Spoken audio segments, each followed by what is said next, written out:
welcome back to another episode of the Shakti Soul Sessions on the Sacred Femme Alchemy podcast.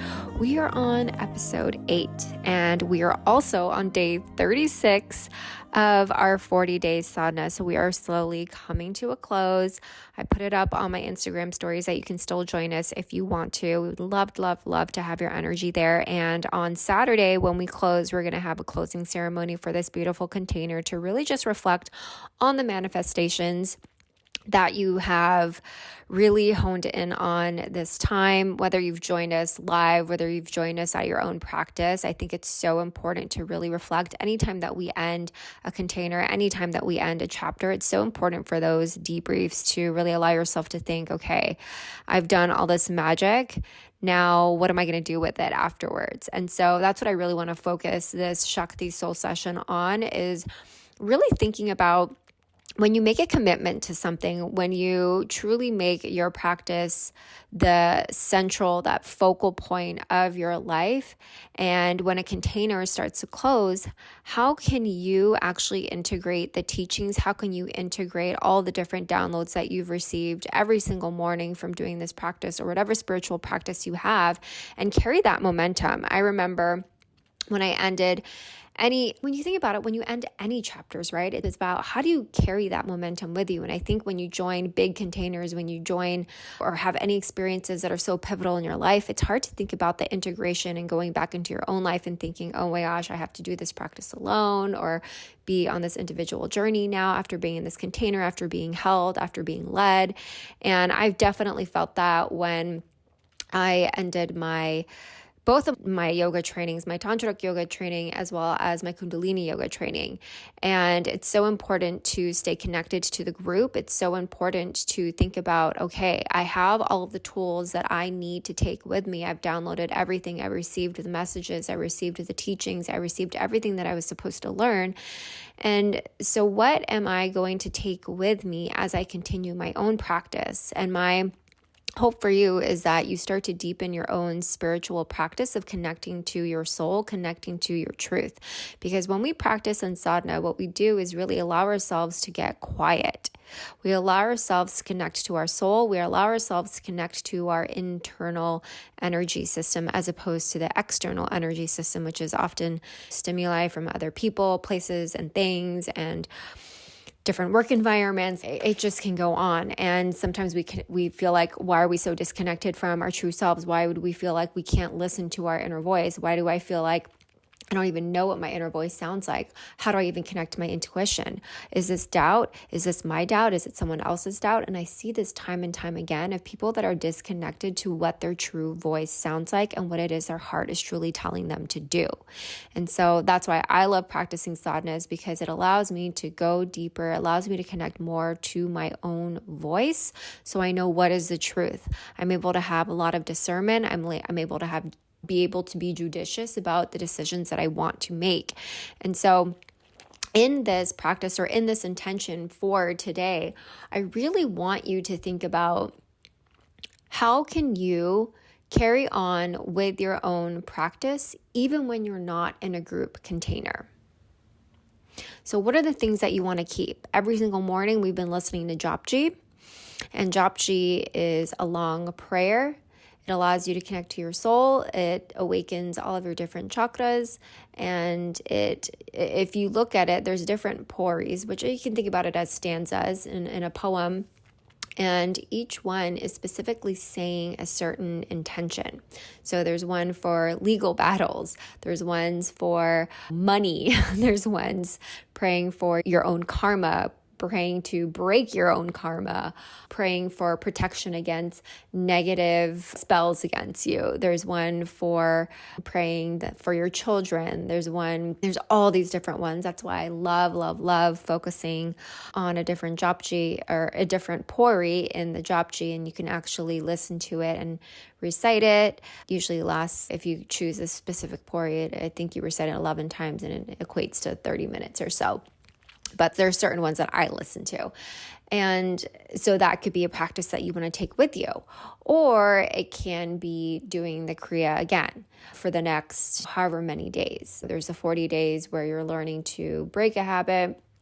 90 days where you're really learning to adopt a new habit, and I forget the other days, but there's one where it's self-mastery if you do it for 1,000 days. And so just really being mindful of what it is that you want to do, what it is that you want to create, what are the different types of offerings that you want to do with your manifestations, and create a sacred ritual, create a sacred space for yourself to allow yourself to continue this practice, because you have all the tools with you and you get to decide what is it that you want to keep. So it could be maybe you just want to quietly meditate, in the morning. Maybe you don't want to do the Kriya anymore. 40 days was enough for you. You got everything you got out of it. Or maybe it's continuing with different manifestation techniques, which we've practiced in this container. And so in our practice, what I liked to do to really amplify the idea of really connecting to our essential nature, connecting to our sacral chakra, was working with our creativity. So I specifically chose a specific Kriya, and I wanted to amplify it with different manifestation techniques, such as scripting, 55 by 5. And so using that as a way to journal and connect to our mind, and also help us get into that momentum, get into the feelings of that vision to help us carry and take aligned action, which I spoke about yesterday, taking aligned action towards the things that you want. Or actually, I spoke about it 2 days ago. And so that is something for you to decide. And it's a really beautiful thing to incorporate a spiritual practice into your life, because what it does is help you get center. People often say, okay, we obviously can't change circumstances sometimes, but how do we react to those circumstances? How do we find a way through those blocks? How do we find a way through those emotional reactions that we have, where we want to act, where we want to maybe do something later on that we might regret? And so oftentimes it's suggested to do meditation, so you can connect to your mind more, you connect to that awareness, you can be more aware of your own way that you are living in the world. And so I really love having a sadhana practice. And for me, usually I alternate it between doing japa meditation, which is reciting a mantra. I have actually put that on hold just because I'm leading the sadhanas in the morning for 40 days. And so for me, I want to get back into my japa meditation and use the mantra that I was given by my teacher. And so it's nice for you to shake things up. And yesterday I shared it in one of my Instagram stories. I reposted someone's content where they were saying that if your spiritual practice doesn't give you joy, then it's not spiritual, right? Because when we do anything that relates to our spirit, we want it to be fun. We want it to be exciting. We want it to turn us on. We want to have joy. We want to have pleasure around it. Because if you don't have pleasure around it and you're like, okay, I just have to do this, right? Just how when I was little, I was like, oh, I guess I have to go to church. It doesn't mean I liked going, but I did it. And then that prevents you from wanting to continue, right? There's a reason why we do it for 40 days, to show up. And it's a commitment to yourself. It's a commitment to your devotion. It shows your devotion. It shows how devoted you are to your acceleration, your evolution, to that next acceleration of your life and that glow up. And so really being mindful of, okay, if I want to take my practice to the next level, how can I commit to something every single day? And when you incorporate anything new in your life, it is going to be difficult, just how anything is. You go to the dentist and the dentist is telling you, okay, you have to floss. Maybe you don't floss every day and you think, oh my gosh, I have to incorporate this new routine into my life. But how can you make it in a way that's easy for you?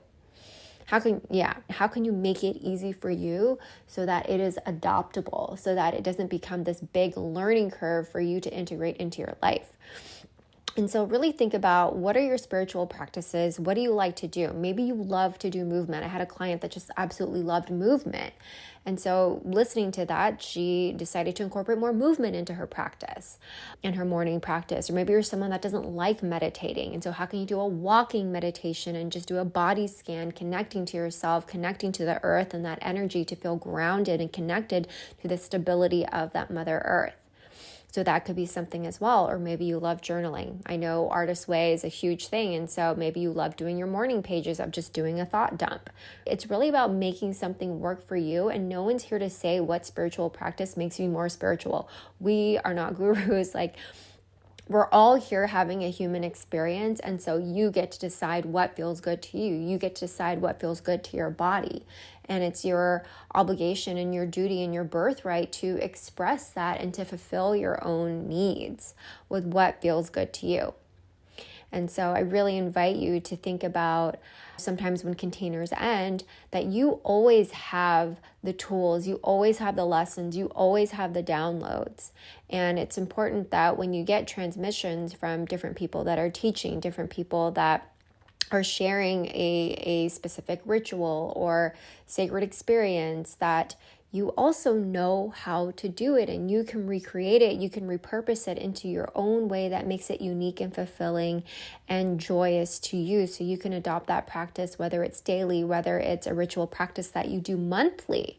And so it's beautiful because you get to use that creativity and make it your own unique experience. And then you get to share it with others, and it becomes this beautiful adaptation of, doesn't mean it's diluted, it just means it has more of your expression in it. And when you actually express and you share, that is the actual Shakti, that is the Kundalini expressing herself through you in the way that you move, in the way that you live your life, in the way that you embody and encode these different teachings.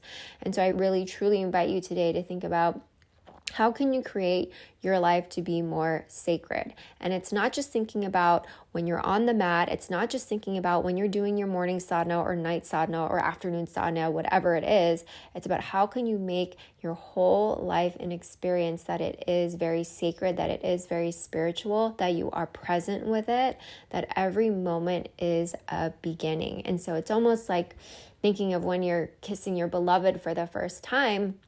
What does that look like? And that's how you can get to take your spiritual practice even deeper. And that's how I try to live my life and be present. And I've noticed that people who are truly present, people that are really enriching their lives with their different practices and not going about it as if it's just very mundane, but as if it's something that's regal, right?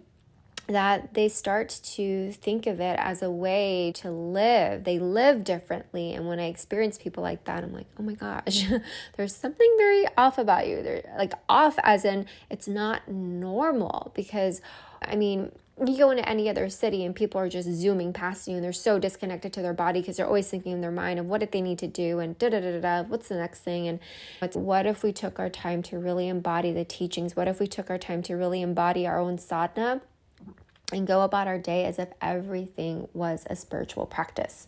And so I invite you today for two intentions, right? Anchoring yourself around the idea of, what does your own spiritual practice look like? Craft it for yourself. And how can you live more spiritually throughout your day? How can you move more slowly? How can you move with grace? How can you move with presence? And how can you move with ease? Okay. Thank you, everyone, so much for listening, for tuning in. And obviously, you can join us anytime. The Telegram group is open. We're finishing on Saturday.